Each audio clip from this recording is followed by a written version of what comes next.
Hello everyone, and welcome to Raising Vibrations Astrology. And today we're going to be discussing the full moon that's happening in Sagittarius, and in particular the summer solstice full moon that's taking place, and what is actually going on in terms of energetic expression, and more so probably the way in which the whole entire paradigm shift of the collective consciousness is actually unfolding. So this is a big time, and I personally am like really excited about the experience. Getting in touch with this energy, downloading it, writing the article about this message in itself was really fun.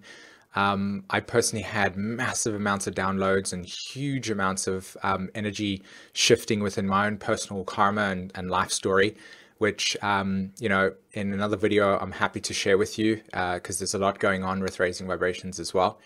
So, yeah. So what I wanted to say just before I go ahead and, you know, start babbling on about things that I feel are important with regards to this energy is in the description below is the article to this video. And I highly recommend reading the article alongside this video as well. And the reason why I say that is because most of us have different ways of learning and receiving information. And I feel that when material is read by somebody that is more of a way that learns better through reading and using that voice within inside of your head, then you actually get the essence of the message. Whereas in this video, if you're more visual and you like, you know, hearing somebody speak, then that would be more beneficial. So both options are available there. And of course, it really does, for me personally, give an opportunity to have a lot of information spread faster in a way that can actually shift energy within yourself. And I think that that's super exciting. So in the description below is that experience. And also don't forget to check out the newsletter link that's also in the description. And that gives you the opportunity to get all my information that I send out as well, so you don't miss stuff, okay? So let's have a look at this full moon that's happening in Sagittarius. I think that one of the things that's really caught my eye with this symbolism and this energy pattern is the nature of what we are looking at, okay? Now, for me personally, we've had a lot of focus on the cardinal, pardon me, not cardinal, but mutable energy. Like for instance, we've got Jupiter, we've got Neptune, we have Saturn, of course, and the moon obviously playing out a little bit with regards to its presence in Sagittarius. So, and then of course the sun moving through Gemini and Mercury being there as well, and Venus. So there's been a massive amount of focus on this mutable energy. Now, for us to understand mutable energy, we need to really understand what the nature of its intention is, okay? And I want to explain about that. And I also want to explain that I feel that this time round, when we're looking at this energy pattern, it's not really the mutable energy that's actually playing out this big initial change of confusion and sense of lostness and insanity and chaos. But I actually feel like and believe it to be Uranus. And I see Uranus in this very sort of paradoxical state where on one hand, he's kind of just passive, chilling out in the background there, you know, by himself in Aries. And he's just kind of like not drawing attention to himself. And yet on the other side of this coin, the other side of the state, he's the one that's orchestrating everything. I see him as this wizard standing over there, or a composer, and literally just sending out information and vibrations to all of the different planets within the cosmos, going, wake up, wake up, wake up, wake up, wake up, wake up, wake up. And so what's happening is that as these other archetypes are, you know, going through their own symbolic cycles through the various constellations, they're acting out this kind of like this, where am I getting this energy from? Where am I getting this sense of, I can't understand, why am I feeling so off balance and erratic and rebellious and in some way, shape or form, a little bit sort of obnoxious in its expression. So I think that Uranus is actually the key here, and I've called this this video hidden in plain sight, because I feel like he's standing over there, like I said, just orchestrating this whole sort of awakening experience. And what I also find fascinating is that it's operating through thunder as well. The experience of thunder is what I see Uranus doing as well. Because when we have a sort of electrical storm or a thunderstorm, for those of you that have experienced those, you'll know that thunder in itself creates a very, very loud energy, sound, vibration. And our sense of it when we're observing it is one of like, okay, we're alert, right? The funny thing about Uranus in itself is that it's usually, thunder exists in the clouds, whereas to me, I feel like this energy pattern is actually existing beneath the surface. And it's more about these subtle undercurrents that are being triggered in our collective unconscious material. Okay, so each and every single one of us at this point in time have got our own karma, our own illusions, our own sense of realities that no longer serve us, etc. And Uranus is kind of like just in this undercurrent, triggering like little minds going off in different parts of our psyche. And of course, collectively, this is happening as well.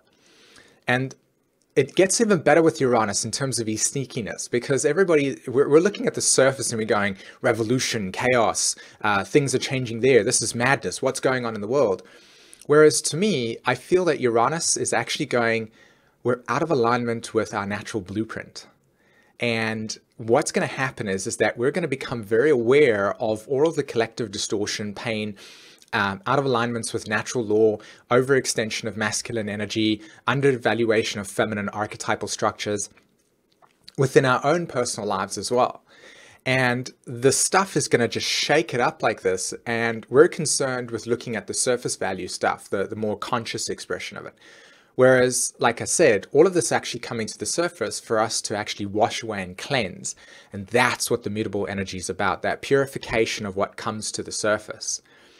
And if you see it from that perspective, you'll actually notice that a lot of the emotions that might be coming to the surface, a lot of the tension, the sense of issues or whatever it is that you feel is challenging you right now in this lifetime, and in particular right now, is actually being brought to the surface for you to go, thank you very much for holding space for me within my chakra system and my energetic field, but you do not exist anymore, and well, you do not need to be here anymore. There's no need for this expression. It's gone. I'm cleansing, I'm purifying. And the coolest thing about this experience is the awakening of the inner child. It's the awakening of that sense of inspiration, joy, and excitement. Neptune in Pisces, okay? It's just recently gone retrograde. So with Neptune going retrograde in Pisces, there's the sense of what realities did you hold on to and use in old paradigms and old realities and old ways of doing stuff that no longer bring you joy, excitement, and inspiration? Which realities did you hold on to that kept you out of alignment relative to distortions, distractions, etc.? Where is it existing in you? And Uranus is bringing it to the surface. You're seeing it here. You're reacting to this going, oh, this sucks. It's like I feel disillusioned and what I'm trying to say here with Uranus in that sense is to not observe the sadness in the situation and take it as that's what it's about. It's actually about the nature of getting in alignment with something that is new for you. There is a new energetic vibration available for us right now on the planet. And if we embody it through our relationship by understanding that we've been out of alignment and our energetic blueprint to come into this incarnation needs to be actualized, then all of a sudden we go, thank you very much, no longer being here. It's almost as if the body's going, you went out, you had a party, you drank too much, and now what I'm going to do is purify everything, and you're going to feel it. You need to go to the toilet, you need to drink lots of water, your skin's like all sweaty, you know, all that type of nonsense that's associated with having too much alcohol when you're in your younger days. And the purpose here is to purify the soul for us to breathe again, you know, and the skin needs to breathe, the body needs to breathe, the whole entire bioorganic organism in itself is reconstructing its molecular structure, and the nature of that structure in itself cannot be supported if the old realities are still stuck in their little places, reminding you of issues that no longer serve you anymore. Okay, so check out Uranus in that sense. Observe it in your life. Watch it how it's awakening you. Watching how it's bringing you to more like empowerment, and realize that the ultimate intention with this full moon, and obviously the initiation of the new moon that took place in Gemini, of course, is what? It is about adapting and changing to a new state of being that is completely and utterly metamorphosized. And this is what's so poetic about the astrology. If you really, really get yourself in touch with the archetypes, you'll know that metamorphosis in itself is the nature of an object or a being, so a construction, right? Capricorn, right? A form, caterpillar, okay? And the nature of that caterpillar actualizing its innate blueprint, which we all come in with. You can see it. If you just observe nature in itself, you'll notice that he or she, in that sense, however you wish to define it and personify it, has got an energetic blueprint of actualization. So what makes you and me and everybody else different from that story? Nothing. So the body is the carapace that allows us to actualize that innate, more transcendent expression of life. And so the caterpillar, through its energetic blueprint, knows that at some point it must create a safe haven, i.e. cocoon, in order to find itself then completely and utterly dissolve into a total liquid form. This is metamorphosis. And then from that liquid form of complete and utter nothingness, it actually starts to enact the RNA DNA coding for its transmutation from liquid into butterfly. Now, the fact that we can observe that in real life and see that that type of magic exists, what separates us from that process? Absolutely nothing. So for the Virgos out there, just for the Virgos out there, we're not caterpillars in that sense, so it's not that literal. However, our body does actually adjust and change in accordance with it. So we wouldn't actually move in, the body in itself wouldn't actually go into a form of total liquid in order for it to change into something else. But the energetic vibration of thoughts, ideas, emotional expression, perceptions, etc. is what actually metamorphosizes itself. So what is metamorphosis in terms of energetic expression? Scorpio, core; Capricorn, crystallization, limitations, boundary, structure; Neptune, or Pisces in this particular instance, the total dissolving and reconstruction of a new reality. So we, on this planet right now, relative to this entire holistic perspective of energetic vibrations, with all of the stuff in Cancer, all of the stuff in Gemini, all of, like, for instance, Venus, that's another key factor over here. Venus being in Cancer, right? Cancer is the archetype of self-identity. Now, Venus moving in 3 degrees, literally 3 degrees in Cancer, and initiates a cardinal energy of change. So we have this initiation of self-identity that is being reformed, okay? We're identifying ourselves as new, completely oppose the moon, completely moving into the opposition of Capricorn, which is, of course, Cancer. Capricorn is the outer structure. So we have metamorphosis, Mars and Scorpio. We have Neptune, South Node, and Chiron all in Pisces, dissolving prior life dynamics, prior life old identities, etc., removing those expressions of energetic forms that no longer serve us anymore. And Pluto and Capricorn completely and utterly making this energetic vibration manifest for us as a new crystallized sense of identity. And you'll know this, you'll see this in your life. And Uranus is right at the bottom, just hiding in plain sight, just going, look at how I orchestrate everything over here. Look how I make everything beautiful for us. And your job as a human being is to embody that energy.